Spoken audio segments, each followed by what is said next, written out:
நிலாவும், சோழனும் சேர்ந்து வாழ்ந்தா சூப்பரா இருக்கும் அப்படின்னு நீங்க நினைச்சீங்கன்னா, மறக்காம நம்ம வீடியோக்கு ஒரு லைக் பண்ணிக்கோங்க.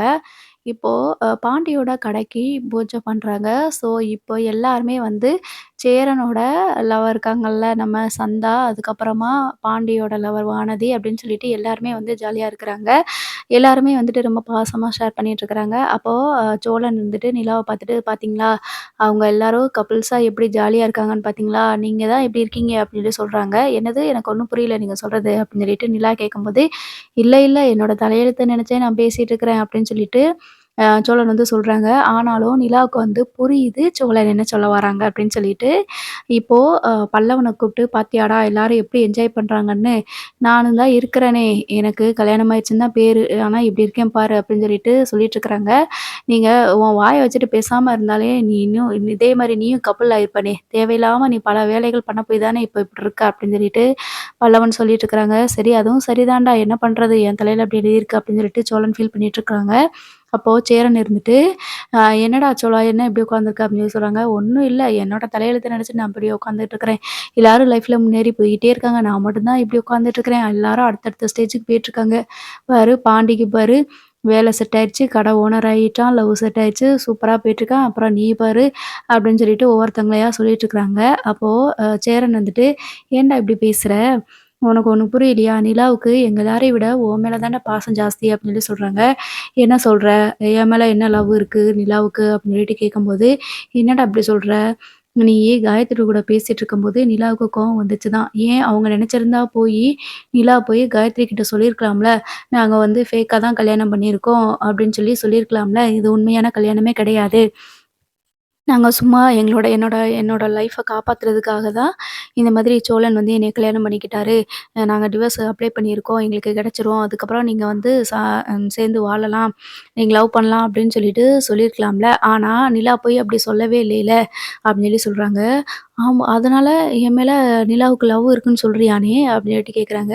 "இது கூடயாடா உனக்கு புரியல? எல்லார் கூடயும் நல்லா பேசிட்டு இருக்கிறாங்க. அண்ணன் அண்ணன்னு சொல்லிட்டு கூப்பிடுறாங்க. உன்கிட்ட மட்டும் இப்படி பேசுறாங்க அப்படின்னா, உன்கிட்ட வந்துட்டு அந்த அளவுக்கு உரிமையா எடுத்துக்கிறாங்க, உரிமையா பேசுறாங்கன்னு நெனச்சுக்கோ" அப்படின்னு சொல்லி சொல்றாங்க. "நீ சொன்னது சரிதானே. காயத்ரி கிட்ட ஏன் இப்படி உண்மைய சொல்லாம விட்டுருக்காங்க? அப்படியே சொல்லியிருக்கலாமே! என்கிட்ட இங்க சொல்றேன்னு சொல்லிட்டு போயிட்டு, அங்க காயத்ரி கிட்ட இத பத்தி எதுவுமே சொல்லவே இல்லையே! சொல்லியிருக்கலாம்ல" அப்படின்ட்டு யோசிக்கிறாங்க. அதத்தான்டா நானும் சொல்றேன். நிலாவுக்கு உன் கூட வாழ விருப்பம் இல்ல. நீ வேண்டாம் அப்படின்னு நெனச்சிருந்தா, நிலா போய் அப்படியே சொல்லியிருக்கும்ல. அத யோசிக்க மாட்டியா? உன்னைய ஒரு பொண்ணு லவ் பண்ணுது அப்படின்னு தெரிஞ்சுச்சுன்னா, அந்த பொண்ண எப்படியாவது நிலா சேர்த்து வைக்கணும் அப்படின்னு சொல்லி தானே நெனைக்கும். சரி நம்ம விலகிட்டோம்னா, நமக்கு டிவோர்ஸ் வாங்கிட்டு போயிட்டோம்னா, சோழன் கூட இந்த பொண்ணு லவ் பண்றாங்கல்ல, சேர்ந்து வாழட்டும் அப்படின்னு தானே நெனச்சிருக்கோம். ஆனா போயிட்டு நிலா அப்படி சொல்லலைல. இதுலருந்தே உனக்கு புரிய தெரியலையா? அப்படின்னு சொல்லி சொல்றாங்க. ஆமாண்ணே நீ சொல்றதும் சரிதானே. ஆனா நிலா எதுக்கு என்கிட்ட ஓப்பனா எதுவுமே சொல்ல மாட்டேங்கிறாங்க அப்படின்னு சொல்லி சொல்றாங்க. ஏன்னா நீ பண்ற வேலைக அப்படி. நீயும் ஒழுங்கா வாய வச்சுட்டு பேசாம இருந்த அப்படின்னா, இப்போ நிலா அந்த அளவுக்கு உன் கூடயே சேர்ந்து வாழ்ந்திருப்பாங்க அப்படின்னு சொல்லி சொல்லியிருக்கிறாங்க. இனிமேலாவது ஒழுங்கா இரு. நிலாவுக்கு கோவப்படுத்துற மாரி எந்த விஷயமும் பண்ணாத அப்படின்னு சொல்லி சொல்றாங்க. சரிண்ணே இனிமே நான் அன்னைக்கே சத்தியம் பண்ணிட்டேன்லண்ணே. இனிமே நான் வந்து எந்த பொண்ணையும் பார்க்கவும் மாட்டேன். எந்த பொண்ணுகிட்டயும் போய் பேசி சிரிச்சு சிரிச்சு பேசிட்டு இருக்க மாட்டேன் சரியா? அப்படின்னு சொல்லி சொல்றாங்க. இப்படி தான்டா சொல்ற.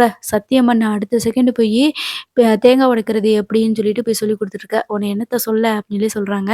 இவ்ளோ பேசுறியே, இவ்ளோ பண்றியே, ஆனா உன்னை ஏதாவது ஒரு இடத்துலயாவது நிலா விட்டு குடுத்து பேசுதான்னு பாரு. உனக்கு என்ன பிரச்சனை வந்தாலும் அவங்க குடும்பத்தையே தூக்கி போட்டு அது நிக்குது. அன்னைக்கு நீ கூட அவங்க அம்மா வீட்டுக்கு போயிருந்தல்ல, அவங்க அப்பா வீட்டுக்கு போயிருந்தல்ல, அப்போ அ உன்னைய எந்த அளவுக்கு நம்பி இருந்துச்சு. வீட்ல இருக்கவங்க எல்லாருமே நீ காசையும், பணத்தையும் தூக்கிட்டு போயிட்ட அப்படின்னு சொல்லும்போது, நிலா மட்டும் எவ்வளோ ஸ்ட்ராங்கா நம்பிட்டு இருந்துச்சு.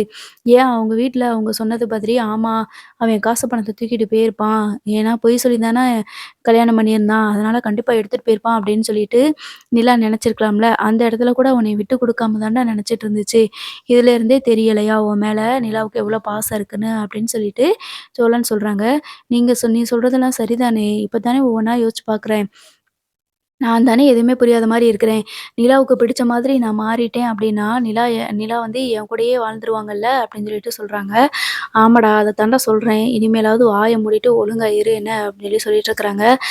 ரொம்ப நன்றிண்ணே அப்டின்னு சொல்லிட்டு அதுக்கப்புறமா நிலாவ கூப்ட்டுட்டு, "நிலா நம்ம வெளில போலாமா?" அப்டின்னு சொல்லிட்டு சோழன் கூட்டிட்டு போறாங்க. "கண்டிப்பா வாங்க வெளில போலாம்" அப்டின்னு சொல்லிட்டு போறாங்க. நல்லபடியா எங்களோட லைஃப்ல வந்துட்டு அடுத்த ஸ்டேஜுக்கு போயிட்டோம் நிலா. எங்க குடும்பத்தில யாருமே இப்டி ஒரு ஓனர் ஆவாங்க அப்டின்னு சொல்லிட்டு கண்டிப்பா நாங்க எதிர்பார்த்திருக்க கூட மாட்டோம். எல்லாரோட வாழ்க்கையிலயும் நீங்க வந்ததுக்கப்புறமா எல்லாமே நல்லதாவே நடக்குது அப்படின்னு சொல்றாங்க. அதான் நான் ஏற்கனவே நீங்க நைட்டே சொல்லிட்டீங்கல்ல, மறுபடியும் அதையே ஏன் திருப்பி சொல்றீங்க அப்படின்னு சொல்றாங்க. இல்ல நான் எனக்கு சொல்லிட்டே இருக்கணும் போல இருக்குது. எங்க குடும்பத்த வந்து இந்த ஊர்ல ஒரு குடும்பமா கூட நினைக்க மாட்டாங்க. ஆனா நீங்க எல்லாத்தையுமே மாத்தியிருக்கீங்க. எனக்காக இவ்வளோ தூரம் வந்து கஷ்டப்பட்டுட்டு இருக்கீங்க அப்படின்னு சொல்றாங்க. உங்கள பிடிக்குமோ பிடிக்காதோ, ஆனா எனக்கு உங்க குடும்பத்தில எல்லாரையுமே பிடிக்கும். அண்ணன் சேரன்னா என்னோட அண்ணன் மாதிரி. அதே மாதிரி பாண்டி, பல்லவன் எல்லாருமே எனக்கு கூட பிறந்தவங்க மாதிரி அப்படின்னு சொல்றாங்க. சோழன் இருந்துட்டு பரவாயில்லையே எல்லாரையும் சொல்றாங்க. ஆனா என்னைய சொல்லல பாத்தியா? அப்பயே தெரியாதா அவளுக்கு வந்து என் மேல லவ் இருக்கு அப்படின்னு நெனச்சுட்டு அவங்களா வந்து நெனச்சுக்கிறாங்க. சரி இப்ப என்ன வெளியில போமான்னு சொல்லி கூட்டிட்டு வந்தீங்க. என்ன என்ன செய்ய போறீங்க? இன்னும் எங்க போறோம்? என்ன பண்ண போறோம்? அப்படின்னு சொல்லிட்டு கேட்குறாங்க. உடனே இருங்க வெயிட் பண்ணுங்க உங்களுக்கு ஒரு சர்ப்ரைஸ் இருக்கு அப்படின்னு சொல்லிட்டு, நிலாவுக்கு வந்து ரொம்ப பிடிச்ச மாதிரி அதாவது பொங்கல் செலிப்ரேஷன் வருது இல்லையா? அதுக்காக ரொம்ப பிடிச்ச மாதிரி ஒரு சாரி வந்து வாங்கி குடுக்குறாங்க. "இது என்ன சாரி வாங்கி குடுக்குறீங்க? என்ன சாரி வச்சிருக்கீங்க? என்ன கிஃப்ட் இருக்கு இதுல? பாண்டி தானே கடை திறந்திருக்கான். அப்ப அவனுக்கு தானே கிஃப்ட் குடுக்கணும்." அப்படின்னு சொல்லி சொல்றாங்க. "எனக்கு என்ன கிஃப்ட் குடுத்துட்டுருக்கீங்க?" அப்படின்னு சொல்லி சொல்றாங்க. "இல்ல இது உங்களுக்காக வாங்குனது. பொங்கல் வரப்போகுதுல்ல, அதுக்காக தான் இந்த நான் சாரி வாங்கியிருக்கிறேன். இது நீங்க வச்சுக்கோங்க." அப்படின்னு சொல்லி சொல்றாங்க. ஓப்பன் பண்ணி பார்க்கவே இல்ல அப்படின்னு சொல்லி சொல்றாங்க. நிலா இருந்துட்டு, "இல்ல, இல்ல நல்லா தான் இருக்கும். உங்களோட செலக்ஷன்ஸ் எப்பவுமே வந்து ரொம்ப பிடிக்கும் எனக்கு. நீங்க ஏற்கனவே சாரி வாங்கி குடுத்துருக்கீங்க. என் ஷர்ட் கூட வாங்குவீங்களா? அது எல்லாமே நல்லா தான் இருக்கும்." அப்படின்னு சொல்லி சொல்றாங்க. ஸோ இப்போ சோழனுக்கு வந்து ரொம்ப சந்தோஷமா இருக்குது. "பார்றா சோளா சூப்பர்றா! நிலாவுக்கு நம்ம மேல ஒரு லவ் வந்துருச்சு போல அப்படின்னு சொல்லிட்டு நெனச்சுட்டுருக்காங்க. சரி ஓகே அப்படின்னு சொல்லிட்டு பேசி முடிச்சுட்டு, இந்த கிஃப்ட்லாம் குடுத்ததுக்கப்புறமா வீட்டுக்கு வராங்க. வீட்டுக்கு வந்ததுக்கப்புறமா பாண்டி இருந்துட்டு நிலா கிட்ட போயிட்டு தேங்க்ஸ் சொல்றாங்க. "நீங்க மட்டும் எனக்கு நீங்க வந்ததுக்கப்புறம் தான் எங்க குடும்பத்தில எல்லாமே நல்லது நடக்குது" அப்படின்னு சொல்லிட்டு சொல்றாங்க. "என்ன பாண்டி நீங்களும் இப்படி சொல்றீங்க?" அப்படின்னு சொல்லி கேட்குறாங்க. அப்பதான் வீட்ல இருக்கவங்க எல்லாருமே வந்து பேசுறாங்க. "ஆமா, ஆமா அண்ணி. நீங்க வந்ததுக்கப்புறம் தான் எங்க குடும்பம் வந்து குடும்பமா இருக்குது" அப்படின்னு சொல்லிட்டு பல்லவனும் சொல்றாங்க. "நீங்க எல்லாருமே மாத்தி மாத்தி இப்படியே சொல்லிட்டு இருக்கிறீங்க. இதே மாதிரி அன்பு எப்பயுமே இருக்கணும். ஒருவேளை நான் இந்த குடும்பத்த விட்டு போயிட்டாலும், இதே மாரி சந்தோஷமா இருக்கணும் அப்படின்னு சொல்லும்போது, சோழன் வந்துட்டு, என்ன நீங்க என்ன நிலா நீங்க இப்படி சொல்லிட்டு இருக்கீங்க? நம்ம குடும்பத்த விட்டு நீங்க எங்க போக போறீங்க?" அப்படின்னு சொல்லி சொல்றாங்க. உடனே சேரன் வந்துட்டு, "பேச்சுக்கு கூட அப்படி சொல்லாதப்பா! எங்களால தாங்கிக்க முடியாது. நீயும் எங்க குடும்பம் தான்ப்பா" அப்படின்னு சொல்லி சொல்றாங்க. "இல்லண்ணே நான் ஒரு பேச்சுக்கு சொல்றேன். ஒருவேளை நான் இல்ல அப்படின்னாலுமே, நீங்க எல்லாருமே இதே மாதிரி குடும்பமா இருக்கணும்." அப்படின்னு சொல்லி சொல்லிட்டு இருக்கிறாங்க. உடனே பல்லவன் வந்துட்டு, "பேச்சுக்கு கூட இது சொல்ல வேண்டாம் அண்ணி. இதோட விட்டுருவோமே! அடுத்து ஏதாவது பேசுவோமே! ரொம்ப சந்தோஷமா இருக்கிறோம். கடைத்திறப்பு நாள்ல போயிட்டு, நம்ம ஏதாவது இந்த மாரிலாம் பேசி வருத்தப்பட்டுட்டு இருக்கணுமா? வேற ஏதாவது பேசுவோமே!" அப்படின்னு சொல்லி சொல்றாங்க. சரி விடுங்க. இதே மாதிரி எப்பயுமே ஒற்றுமையா இருங்க. ஒவ்வொருத்தவங்களும் அவங்கவங்க ஃபீல்டுல வந்துட்டு நல்லா டெவலப் ஆகலாம். சரியா? அப்படின்னு சொல்லி சொல்லிட்டு இருக்கிறாங்க.